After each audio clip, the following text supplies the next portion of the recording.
Are you in the middle of a boy crisis? You are actually, whether you know it or not. The boy crisis is a real thing if you're a parent, but the rest of us are affected as well. What does the future hold as more and more of our young men today fail to launch confidently into manhood? In this episode, the first of two on this subject, Dell and I will explore what boys are up against in this world during a time of overwhelming change, and who exactly holds the key to their success.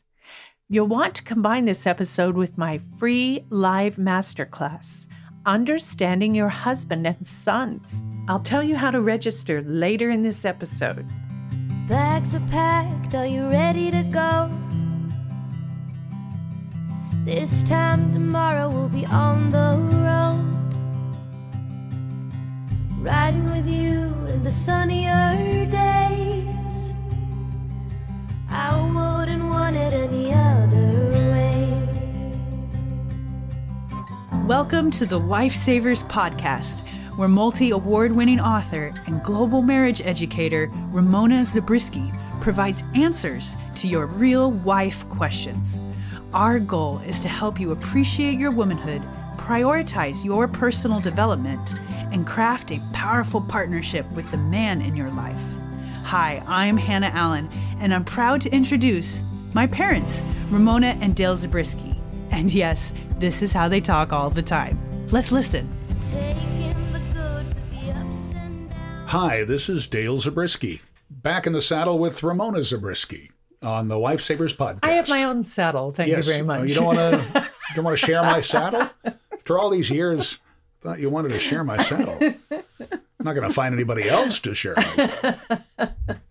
But we are back in the podcast saddle. We actually do like riding motorcycles Oh, together. that's true. Yes. Is that a saddle? Yes, it is. Yes. I'm a good rider. You are. You just, I know when to lean. Yeah, you just like so smooth. Yeah. Taking those corners. Exactly. Right. But we are, I think that's a fun way to put it, back in the saddle, in that we haven't done a podcast for... It's been quite a while. I don't even know. You know, I don't want to look at the calendar and count because it's been too long. But we have a good reason. We have a very good reason. We've been busy. We've been really busy launching our Wife Savers by Ramona YouTube channel, which we're awfully proud of. And we've had a really fun time. That's a whole different medium that takes a lot of resources and creativity and energy. And we've just been pouring it into that thing to get it off the ground and to create some content that is not only very helpful and relevant and all of that, but that's really creative and fun. We've tried super hard to be entertaining. I've let a little bit of my hammy self come out there on those. Just a little bit. On those videos. So you see that side of me too. But I'm just trying to make it fun. And that's just taken all the resources. Yeah, a lot of hours go into... I mean, look at podcasts. Doesn't matter what we're wearing or not wearing. You know. That's right. But I have to put on makeup for YouTube. We're not wearing, I do have pants on today. I just want to say that. But no, that once you, for a 10-minute video, it's amazing how many hours of we work. tried to figure that out last week, how many hours it takes to do one 10-minute YouTube and video, and we came up with what? We lost count is what happened. It was at least 20 hours. At easily. least. Yeah. At least. Yeah. It's like 2 hours of footage.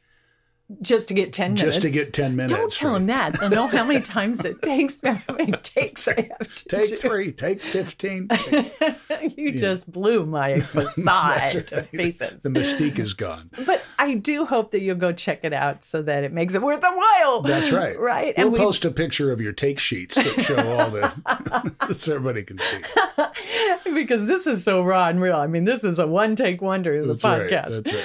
But we would love for you to subscribe to Wife Savers by Ramona, because we are putting out new videos all the time, every week.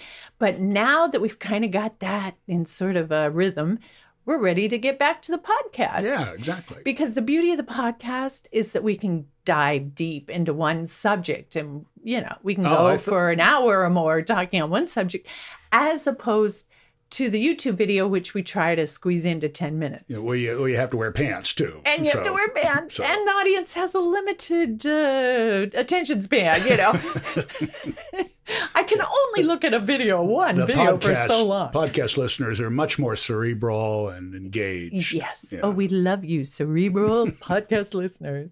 So you get a little different side to us. You're even in some of those YouTube videos. You make little cameos. Oh, yes, that's right. It's like, where's Waldo? You gotta find Dale. But we have a variety of subjects up there right now that I think you'll really be very, very interested in. So far, one of our most popular ones is about what makes a good wife. What makes a good wife? I had fun making that one. And we're just released one this week about 10 minutes. It was about 10 minutes, wasn't it? Oh, my goodness. I can't even remember what it's about. Counseling. Oh, yeah. How to fix or improve your marriage without counseling. Yeah. So we hope you'll check that out. Wife Savers by Ramona. Wife Savers by Ramona. Yeah. YouTube. One other promo while we're at it. Sorry. We have also been very engaged in launching a new masterclass that we're just offering for free. Do you like the way I say free? Free. If we could only see. Yes, we're just giving it away. Called Understanding Your Husband and Sons.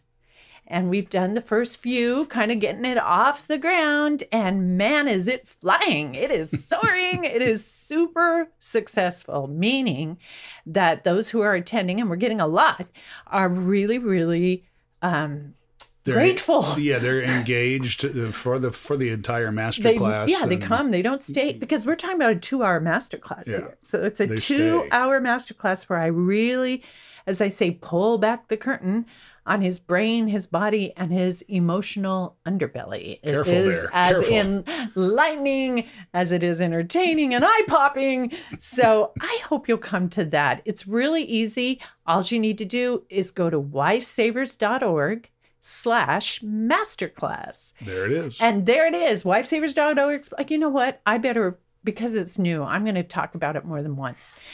And in fact, what we're going to talk about today in the podcast relates directly to that masterclass.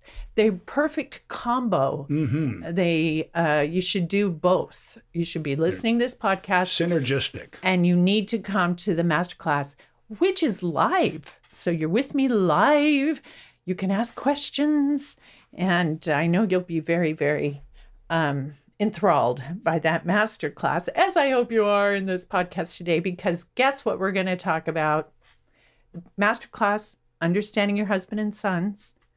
Today's podcast, Understanding Your Husband and Sons. Yeah, but from a little different angle. Okay. Exactly. That's why they're complementary.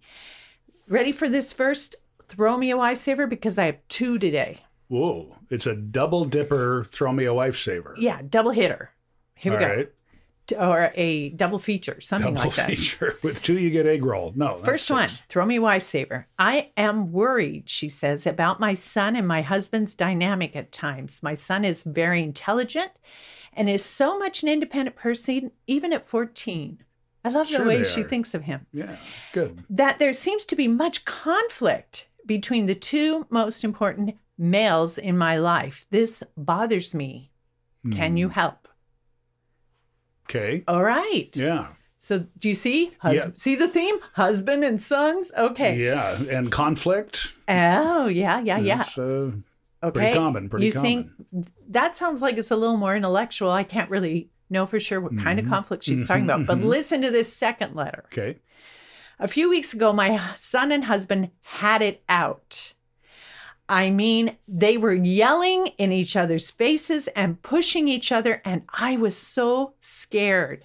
My son disrespected my husband, and I found myself crying and saying, "Stop." Yeah. I don't normally cry like that, and it affected my husband and made it worse. So I guess my question is, how do I handle a situation like that in the future more effectively?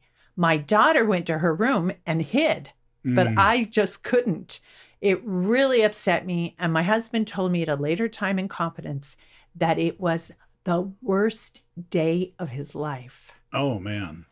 You know, it's when you get that type of conflict, and I think back to my teenage years. Oh, you and had a few matches. I had some definite knockdown dragouts, and it does create this atmosphere that's really hard, especially I think for a mother and a wife to see what she said, the two most important people in their lives. The first writer Going said at it. the two most important males in my life. Yeah, and when they're not just out of sync, but at each other's throats, Right. that's so disruptive Right. to I don't know all why, the but you're universe reminding there. me of a Planet Earth episode between like two elephants. And I remember another one that was between two giraffes, believe it or not, where you have the old bull and the young buck. That's right. And they are just, they're just like going to kill each other. And it's terrifying to watch on planet Earth, let alone your own living room. Yeah. With live Right? human beings. Yeah. Yeah, The dominance. exactly. type The thing. this whole drive for dominance, it feels like, or I don't know if that's how it's framed in the moment, but that really is what's going on. And it's as old as, Yeah. Elephants. They're pretty old. Been around a while. yeah. Okay. Thank you for that. Yes. Whatever it is. Analogy. I don't know. Metaphor, simile, right. allegory. What is it?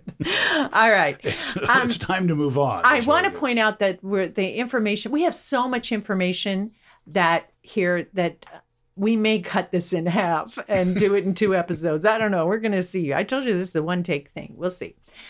I want you to know, though, that the sources for all the information I've gotten for this particular episode come from Luann Brizendine, MD, who's an American scientist, neuropsychiatrist, who's both a researcher and a clinician and professor at the University of California.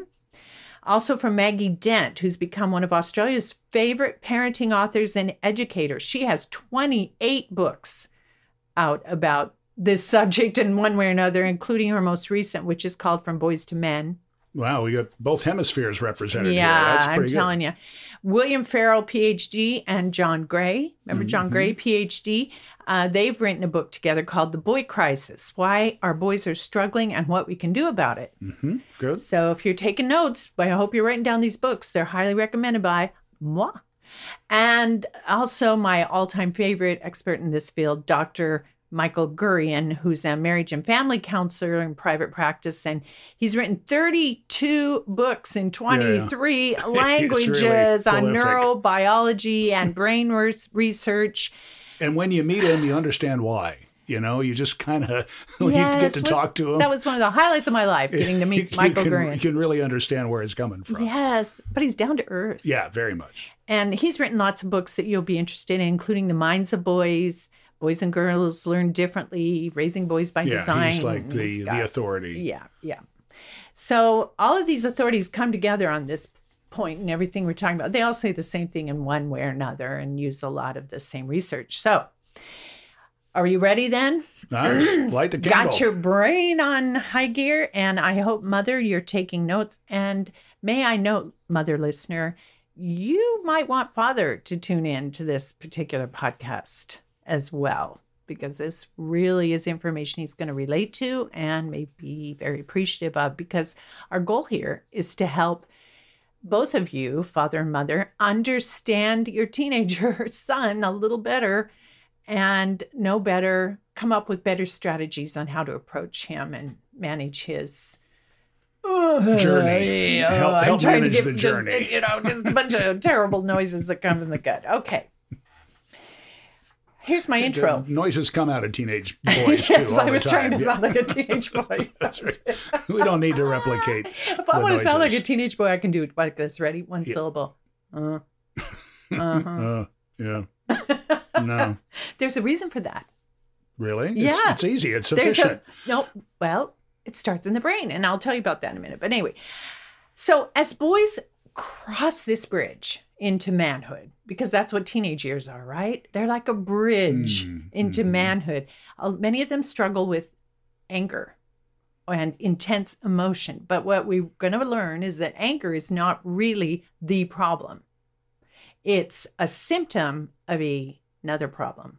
or a deeper problem or a challenge. So what we're going to try to do is understand what contributes to that escalation of negative emotion, like the mother who was terrified watching the old elephant and the young elephant right there in her living room. So that spontaneous or irrational sort of anger that we see in our teenage boys, because we want to support them better and mediate the relationship they have with their father. So let's keep in mind a few basic ground rules here, please. This is the most tumultuous, confusing time in his life, this teenager of yours, right? I think, yeah, even when you're not a teenager, you appreciate how tumultuous it is. But we've all gone through it, at least, and certainly. That's true. We've all been there. And girls have similar challenges. True. They're in that same bridge. Yeah, right. Going into womanhood. Yeah. Right. And because it's such a tumultuous time, and we're going to learn why, any change triggers stress. Okay, so any change trigger, I can't say the trigger stress. And change and stress all in one sentence. Any change triggers stress in any human being. Sure. Right? But in adolescence, there are so many changes all the going time. on Yeah. at so many levels that, what are you talking about? Physical, hormonal, cognitive, emotional, social, psychological, that all teens experience heightened stress just because of all the change they can't control going on. There's no time to get used to the last change before the next change happens. It's that's so it seems like true. it's happening. I noticed so the quickly. boys at church that their pants are too short. And I said that to you. Right. And you said, give them a break. They haven't been to church for a year and a half because of COVID. That's right. They're same pants. They pulled them out of the closet. And their bodies went, whoop, that's it. right? Okay, That's right. changed. Yeah. And that's the most observable, obviously, measure Outward. on the wall, Right. how much change. But there's a lot more going on inside. All right. And that's what I want to talk about. Number one. We're gonna go through 1, 2, 3, 4, 5 areas of change. That doesn't. Okay. So that should give you a little. I think this might be a 2-parter. I think we're headed in that direction. Or 1.5-parter, maybe. We'll see. So first of all, let's talk about what's going on. Number one, what's going on physiologically. Changes in brain structure. In the actual gray matter itself. Okay. Yeah. We talk about gray matter in my free masterclass, Understanding Your Husband and Sons, at lifesavers.org/masterclass. Okay. Thank you for bringing up gray matter. All right. So here we got during the adolescent years, significant growth in the limbic brain going on. What that means is we all know what the limbic system, right? Yeah. It's the part of the brain that's involved in our behavioral and emotional responses. I'm proud of the size of my limbic brain, actually. Well, do you know how it got that big? It was during your teenage years. It went. It was so tumultuous that it had to grow. No, seriously, yes, that's true. The limbic brain just got a big workout. Explodes, and especially during early adolescence. And so because that's going on, we see it in both our girls and boys. But the limbic system's where all this emotion is going on. So if it's growing like crazy, what that means is that they feel things more intensely than they did before puberty. Really? So, any mom or dad is going, really? Yeah. I didn't notice. I had not noticed. So, can we use the word drama here? Well, wait a minute. We think of girls as the drama queens, but not necessarily. So because this limbic brain is going crazy, this partly explains both the spontaneity and the volatility of the emotion, and especially the anger. Really? That can occur, that right? comes out. Blame it on the limbic system. Well, you said at the top, the anger is more of a symptom, right? Yes. Yeah. Yes, exactly.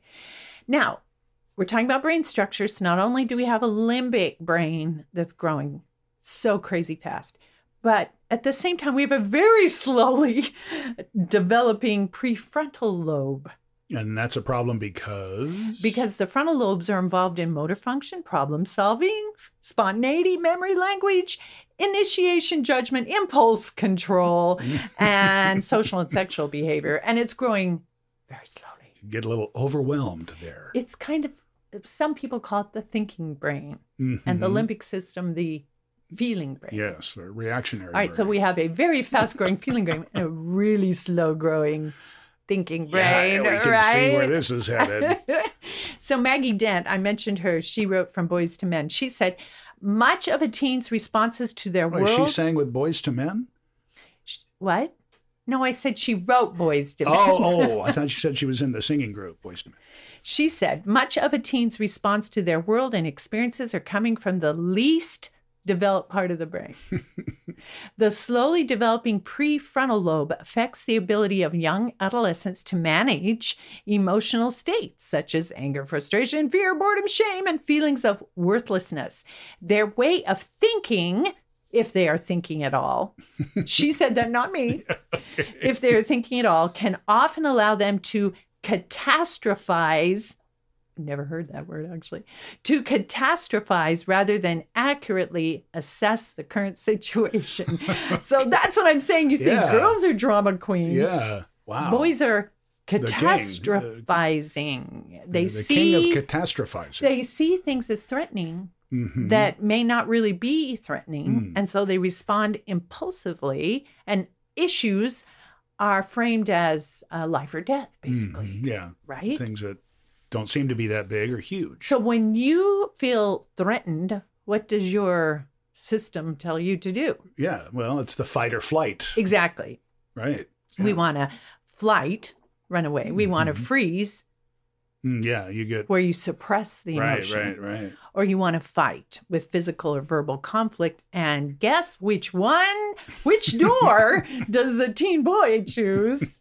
Door number 3. Yeah. Right? He's probably going to choose to fight. And that's because his brain circuits for mate protection and territorial defense, which are actually every woman wants to feel like her guy would fight to the death for her if he had to. That stuff is going into, it's coming online basically in the amygdala. Well, In puberty. so remember the movie a few years ago, Inside Out? All about emotions, the animated. Yes. And then there was the one character that was created who was the young man, boy, adolescent, who, right. I will die for you. Right? It's so, I forgot. it's so stereotypical, right? Yes, exactly. I would die for you. That's not too far off the No, truth, that's right. Right? That's what I'm saying. That amygdala, or the threat center alert of the brain that goes, right? It's larger in boys. And as a man, by the way, he will always have larger brain centers for muscular action and aggression than a woman or a girl. So Thank you very much. it's natural to want to fight. That will be his the kind of the instinct. go-to instinctive response. So what do we got? We have a rapidly growing limbic or emotional brain, plus a rather unreliable, because it's slow to mature, prefrontal lobe or thinking brain. Immature, maybe, is Yeah. rather than unreliable. Yeah. Well, Okay. I kind of like unreliable. I think it's funny. Plus, okay, stay with me. All right. We got the rapidly growing limbic brain, Right. the immature prefrontal, Okay. plus an oversized amygdala, Oof. which is the threat That center, is a...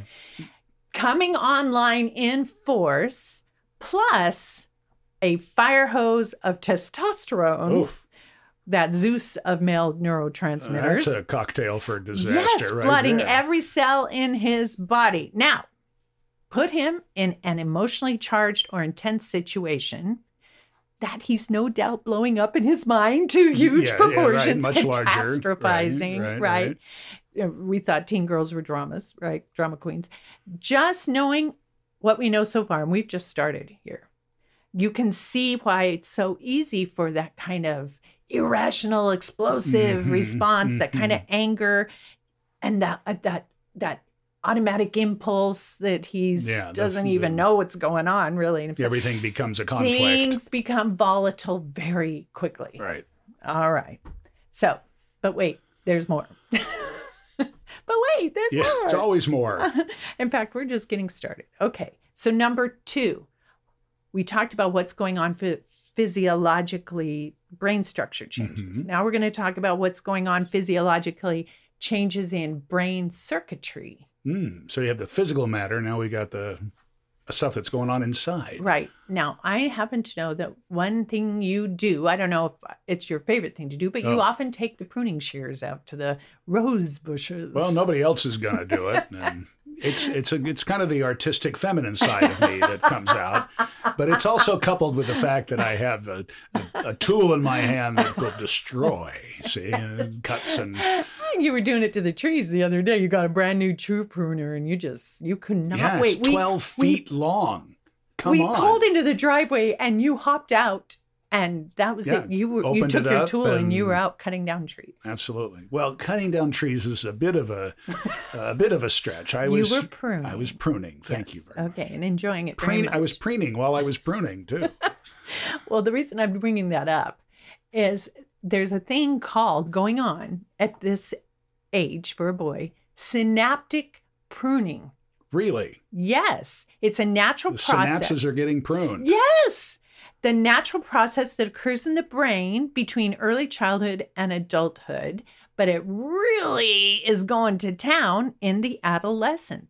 And during synaptic pruning, the brain is eliminating extra Yeah, it's synapses and being more, trying to be more efficient in those connections. And it's overall, it's a good thing. It's good for growth and development. You just get rid of those old synapses that aren't being used, taking up room. How many times has a teenage boy been called a deadhead?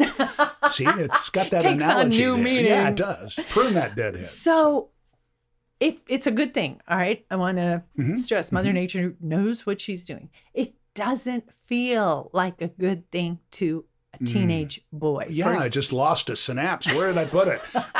Just gone. No, that's truer than you think. But for him, it feels like someone's gone a little overboard. Yeah. Right? Yeah. With the pruning shears, and maybe used a hedger instead of pruning shears or something.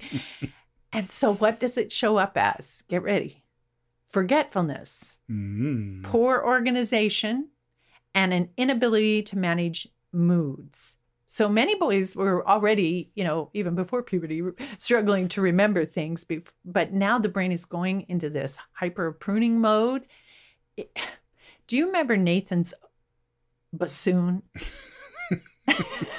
Yeah, we have some friends whose oldest child, I guess, right? Yeah, in high school. Did a lot of stuff. He was an amazing kid. He's now very an MD, smart. PhD, all right? So not a dumb kid. And he played the bassoon, which is not an easy instrument to play.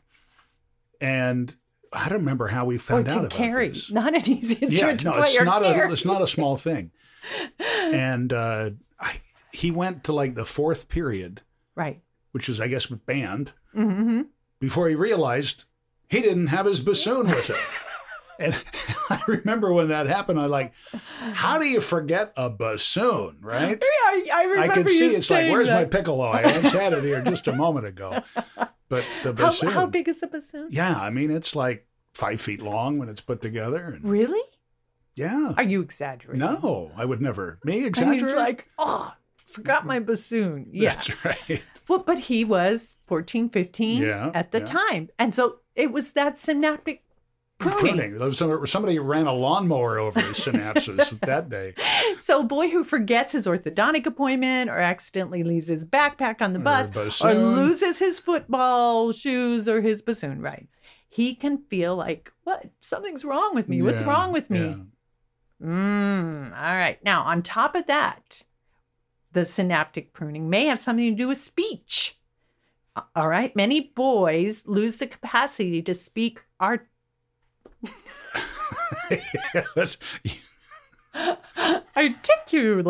Speaking of it, and that's when they start mumbling, yep. Yeah. No. Don't know. Other bodily sounds. Right. And this can be embarrassing for him. especially when people are making fun of it or the Yeah. well-meaning adults in his life are telling him to open Speak his up, mouth, yeah, speak up, open his enunciate, mouth. Stop mumbling. On top of that, the sleep clock in a boy's brain begins changing when he's 11 or 12. Did you know you had a sleep clock? I know my sleep clock has not been wound in years. It's hard. No, my teenage years were really, really difficult sleeping. Really? Yeah, I would think they get were up. for our teenage boys. Yeah, I would go out at 1 o'clock and don't tell my parents this, okay? I would go out at 1 o'clock in the morning and walk for an hour or two. You have never told me that. Are Well, you I didn't serious? want you to worry about me. Yeah, I'm dead serious. You don't do that anymore, do you? Not this week. But no, I can totally relate. But to I the bet you clock didn't know issue. why. No, I just thought I couldn't sleep. Testosterone receptors reset those brain clock cells. You have brain clock cells, right? Ooh. So it's called. Nobody told me. No wonder I had problems. I wanted to really try hard to say this word. Okay, so bear with me. In the suprachiasmatic nucleus, or the SCN. I'd go with SCN. That's what's going on, the reset. And he stays up later at night and sleeps in later in the morning. And I hate to tell you, ladies, but it's going to keep going probably like that for the rest of his life. From now on, until his female peers go through menopause, he'll go to sleep and wake up later than they do. That's true of us. Always been true of us. It is true of us. Yeah. Nowadays, most teen boys report getting only 5 or 6 hours of sleep on school nights. And the truth is, maybe. their Yeah. brains need really about 10. So getting half the amount of sleep. So we've got a boy who seems to be endlessly getting into trouble with his parents and teachers for forgetting things and being so disorganized. Right. Plus, Look. those same adults and others are scolding him or shaming him for mumbling or clamming up. Plus, he's chronically in sleep debt.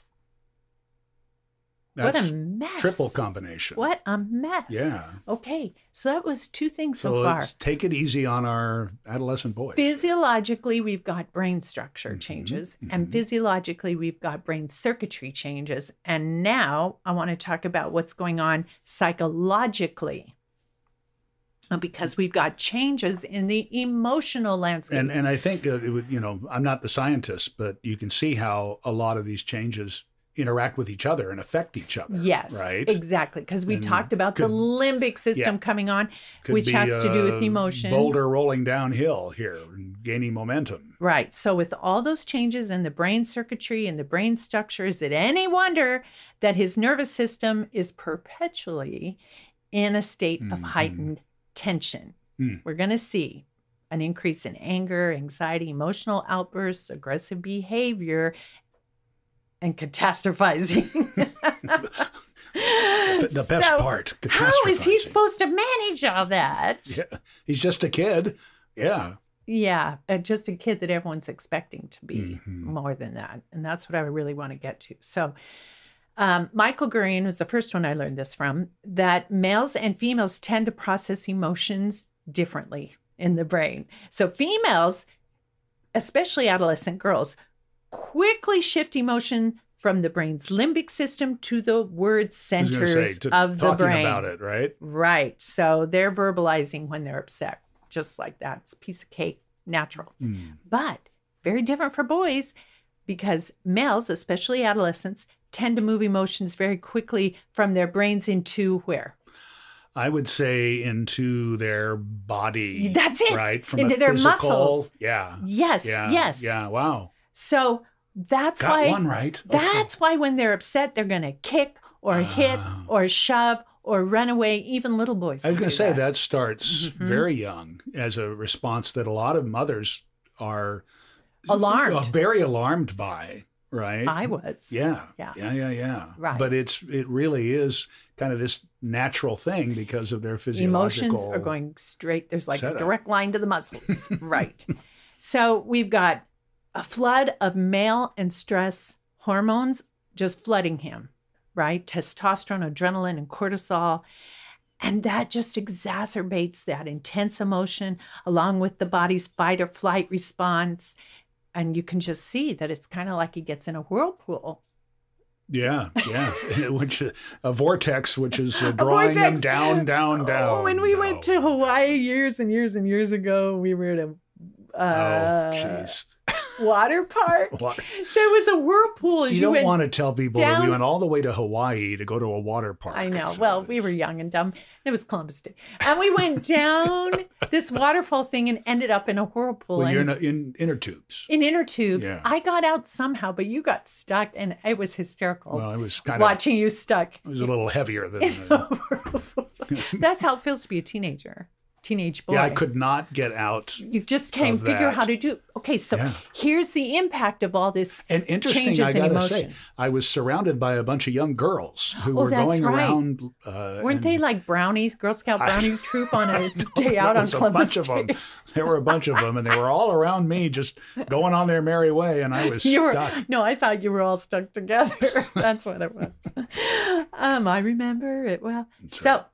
Now, imagine a boy who's been raised in an environment that says anger is okay, like being a man. It's okay, but feeling sad or frightened is not.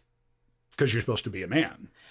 And that creates a lot of internal angst that increases the likelihood of a teen boy reaching the tipping point even sooner. Or maybe he's been taught that anger itself is bad. And what happens then? The suppression. So if he's feeling angry and he gives, it comes out because it can't hold it in, explosive kind of outburst, he might have damaged a relationship that he doesn't have that prefrontal lobe yet, right? So he has no clear idea how to repair that relationship. So what he does is he turns inward and attacks himself, feeling, I'm so stupid. Why did I do that? What's wrong with me?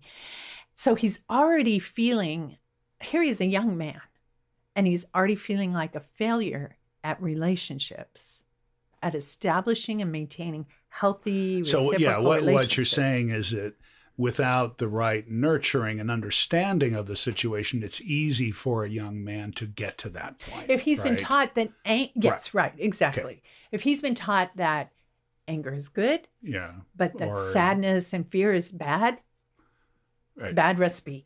If he's been taught that anger is bad, and he explodes and hurts a relationship, he's not mature enough to figure out. I'm the failure, right? He turns on himself. Maggie Dent said, emotions can also continue to exist within our nervous system long after an event has triggered them. Anyone who's lost a loved one will know that grief and sadness, sometimes anger, can last for a very long time. Many boys are carrying deep shame from their early childhood that keeps festering in their nervous system. Blocked, stuck, repressed emotions can stay buried in our nervous system, and sometimes this can be problematic for individuals in adolescence and adulthood. Well, it's fascinating that these things literally, what she's saying, that they get stuck, did she use the word, in our nervous system? Yeah, and just fester. Fester. Right, blocked, stuck, repressed emotions buried. And we all got it. I'm sure we all have it to some degree, but how much are we contributing to our teenage boys by telling them your anger is bad? That means, in so many words, you're bad. You're a failure. All right. Yeah. Very confusing for them. So far we have physiologically the brain structure changes, then we have the brain circuitry changes, and then psychologically we have so many emotional and relational changes going on. And here's number 4. What's going on spiritually? Changes in his sense of self and his place in the world. Right? Well, you can see how all these could certainly contribute to that because of identity, right? Because that's how, you're trying to get your turf, figure out who you are, and all that stuff, right? That's that time of life. You just went right to the center of the universe. That's right. So there's another dimension to all this that's very peculiar to males. Women, I think, really underestimate. They don't fully understand it, and especially in adolescence.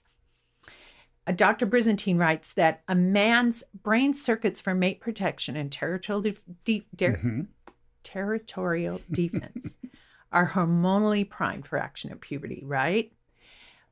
That just means that pecking order and hierarchy matter far more deeply to men than most women realize. Studies show that by age 2, a boy's brain is driving him to establish physical and social dominance. Got to be picked first. Got to be front of the line. Got to be the best. Right. Where do I fit in male hierarchy?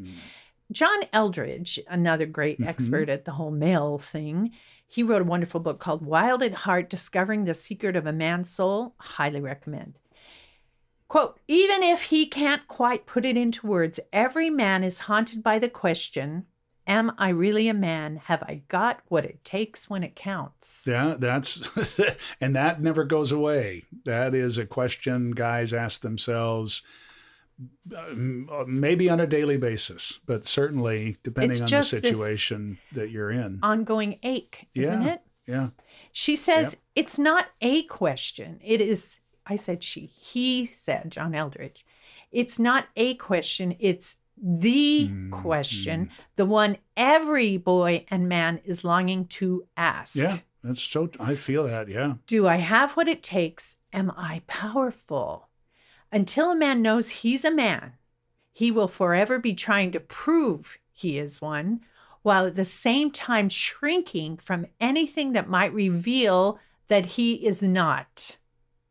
Most men live their lives haunted by the question or crippled by the answer they've been given. Yeah. No pressure, parents. Let's talk about this. The adolescent journey, the biological need to belong. Belong to, we think of a boy gang, right? Yeah. The need to belong becomes stronger. And one of the reasons for those kind of irrational bursts of anger that we see in teen boys. And those come along often. Often the cause can be that they are under the perception that their belonging is threatened. Maybe with a group of friends. Maybe they said something stupid that everybody laughed at, or maybe... Or on a team, right? Right. Where the hierarchy thing, huge for kids as far as, in athletics. And competition. Yeah, for sure. So the embarrassment that follows can quickly turn into anger, right? Yeah, definitely. We see that anywhere, right? So here's the deal, though. And this is where I hope dads are really listening. There is one person who can help him recover from that kind of hard knock. The same one person who that boy is looking to answer the question. Am I a man? Do I have what it takes? Am I powerful? Right? It's that one man. Eldridge says every boy in his journey to become a man takes an arrow in the center of his heart in the place of his strength. Because the wound is rarely discussed and even more rarely healed. Every man carries a wound. And the wound is nearly always given by his father. Yeah, it's interesting for me to talk about this and to listen primarily, that I'm reliving situations from when you were a teenager or when you were a dad? First, when I was a teenager, and my relationship with my father, and when he threw me out of a baseball game once for throwing my helmet when I struck out. Wow. He was the umpire. I struck out and ran into the threw my helmet. Right? How did that make you feel? That was very hard. Humiliating? My dad threw me out of the game because I had done something I shouldn't have done. Based on because I looked bad, but striking out. He was trying to teach you something, and not all of the best intent. All of the best intent. But it hurt. Right? But yeah. But my point is, it kind of followed what you just said. I'm up to bat. I was the star shortstop, probably had a guy in scoring position. I was going to drive him in. I struck out and I was so mad. I left everybody down. It. Right? And that emotion and that embarrassment turned to anger. Yeah, and I'm like 13, the anger went right? straight to your muscles. Yeah. And you did something irrational. That's right. Yeah. Exactly. Ouch. And I still totally remember that experience. And yes, as a father, I'm not going to go into those, but yeah, I'm You can think of. totally. Yeah. So we talk about the wound. What is the wound and how is it received? I'm going back to Eldridge. The central truth of a boy's journey to manhood, masculinity is bestowed. Listen to this, honey. Masculinity is bestowed. A boy learns who he is and what he's got from a man or from the company of men. He cannot learn it any other place. He cannot learn it from other boys, and he cannot learn it from the world of women. Wow. Yeah. So only a dad or dad figure Or a figure can right? answer that question that's just aching inside of him. So a boy's father lays the foundation for a boy's heart or his confidence, we could call it, right? Yeah. Ideally, a father would pass that on to his son. Dad is the first man in his life and forever the most important man in his life. And above all, it's he that answers the question, am I really a man? Have I got what it takes when it counts? Well, you think about people who are successful or achieve something, when they're interviewed. They often mention their dad. Yeah, they say, especially, and guys I'm thinking about, and certainly girls will do this, but the lessons learned of that relationship. Yes. Yeah. So this question and the answer that he's getting either straight up or in some more indirect fashion from his father is key to his choices going forward. Will he mature into a man who takes responsibility for his actions, responsibility for a wife and children, responsibility for valuing and protecting what's good in the world and contributing to it, his development, his intelligence, his skills, his talents? Does he believe deep down, because his father planted it there? Yes, I am a man. Yes, I have what it takes when it counts. I'm getting a little emotional. Well, yeah, and again, you think about in talking about this and framing it this way, it is a little overwhelming to and for me, I'm going back in time and thinking about all those points. Yeah, I didn't mean for this to be a therapy session for you. Right. Let me get back on the couch here. And then there was a time. Yeah, but every man probably needs that kind of Well, session. it's true. It is true. But I also, you think about those that are listening, the parents who are seeing themselves in this situation, because everybody's got an example in a situation they've been through, either recently or a life in the past. experience. A life experience that is coming more bare here when you dissect it that way. Yeah, it's interesting. I think Eldridge calling it a wound. Yeah. That's rarely healed fully. Yeah. We're all still, how many men are still looking for that answer? And sometimes that same wound gets reopened. Sure it does. Right. And Over I and over. teach, that's one of the things I teach in my Wife Savers course is how women can help heal that wound. He looks to his wife for that kind of bolstering on as necessary. Yeah. But really, it has to come from a father figure. So we've got a teen boy body and brain that is being flooded with hormones that make his muscles practically twitch for action, along with a tsunami of all kinds of intense emotions that instinctively turn into physical expression. All magnified by a ravenous hunger for masculine affirmation of his worthiness and place in the world. So, good luck. Is it? It seems I know. overwhelming, doesn't it? Well, I hope that mothers of little boys are listening to this and aren't too frightened. I think there's less to be frightened of in those teenage years if you understood these things. And help a younger boy get to when he gets to this point, maybe he's got more skills. We're going to talk about what to do. We haven't even we're just understanding what's going on. Part 2 is going to be How Mother, Father, what can how you to do it. actually do? Yeah. I should have told you that. There's hope. There's hope. Oh. We've got some answers for you. Okay. Feel better. But when you talked about being overwhelmed, I remember raising teenage sons, adolescents, all the way from 11, 12 till they left home. And I felt like I was walking on eggshells. Really, so true. every day. Yeah. And I don't know if you remember, but we would often ask each other, how is teenage son? Yeah. Yes. How is he today? What kind of mood is he in? Have you talked to him? What kind of mood is he in? Because we had to kind of plot or plan how we were going to manage. Yeah. The ecosystem was in constant flux because of those No, that's very true. teenage. Now I understand what was really happening. I didn't fully understand back then, but I remember being overwhelmed. And then, you become very reactionary and Yes, exactly. and, So that's what that we're going to didn't work, avoid. and, That's why we're going to give you the what to do's, but not before we go over one more thing. And that is, we've talked about what's going on physiologically, psychologically.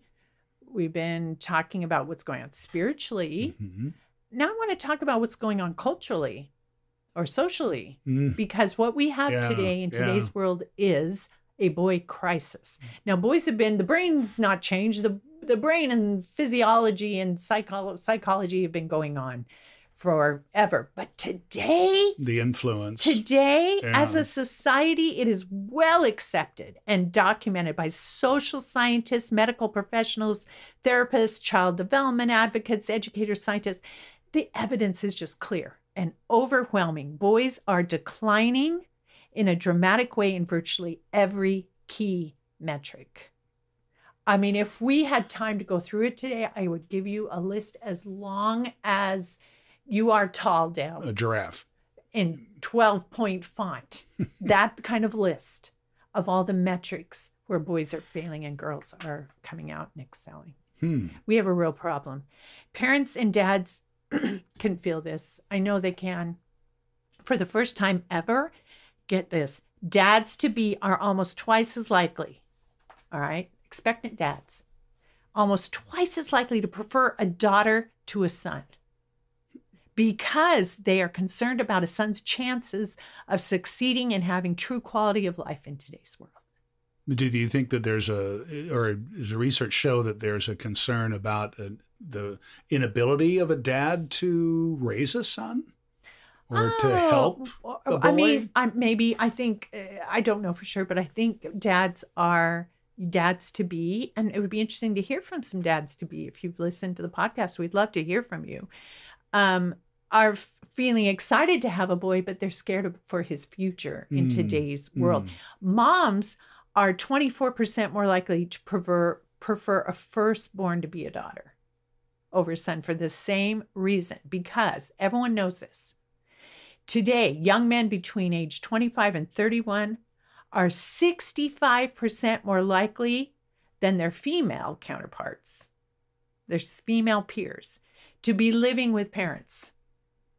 Boys. It used to be that girls came back home to live with parents. Yeah. Now it's that boys are home or never even left home.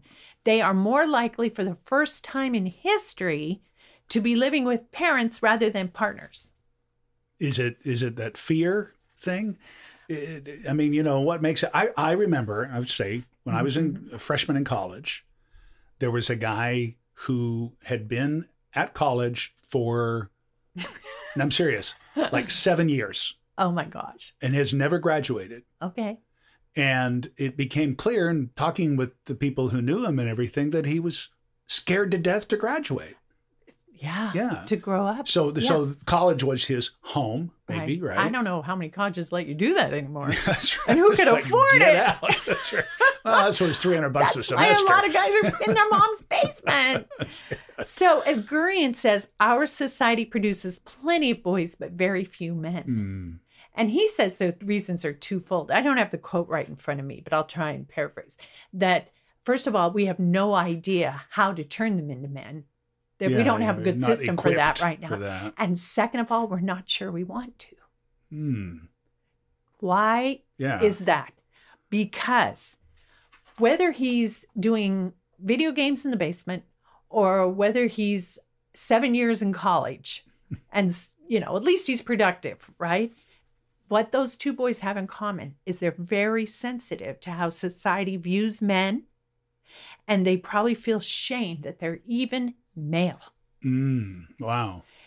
Today's emerging, I'm calling them emerging adult males. I haven't read anywhere. That's my word. Today's emerging adult males are unsure of their role in society and in the family.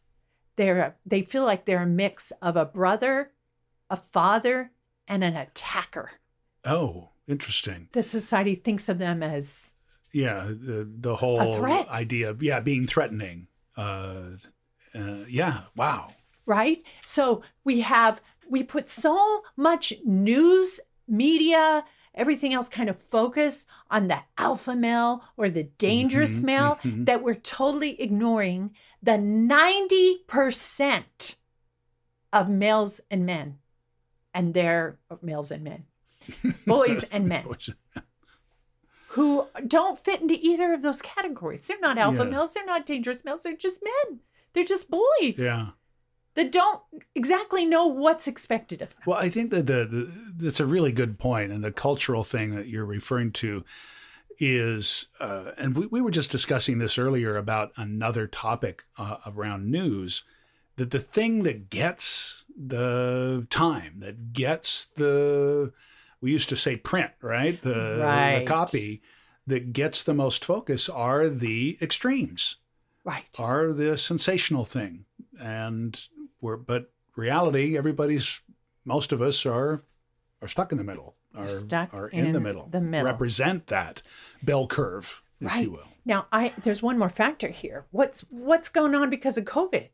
Oh, mercy. Holy cow. So we've got boys struggling with these forced changes that have come from COVID-19. They didn't have the outlet of the peers. They can't connect with their peers. They haven't had the physical outlet. Yes, the physical freedom in sports and so forth. So we've got a lot of pent up frustration and anger, different than in any other time in our modern history. So it's understandable that they don't know what to do and their parents don't know what to do, and everybody's walking around on eggshells and blowing up in the living room. All right.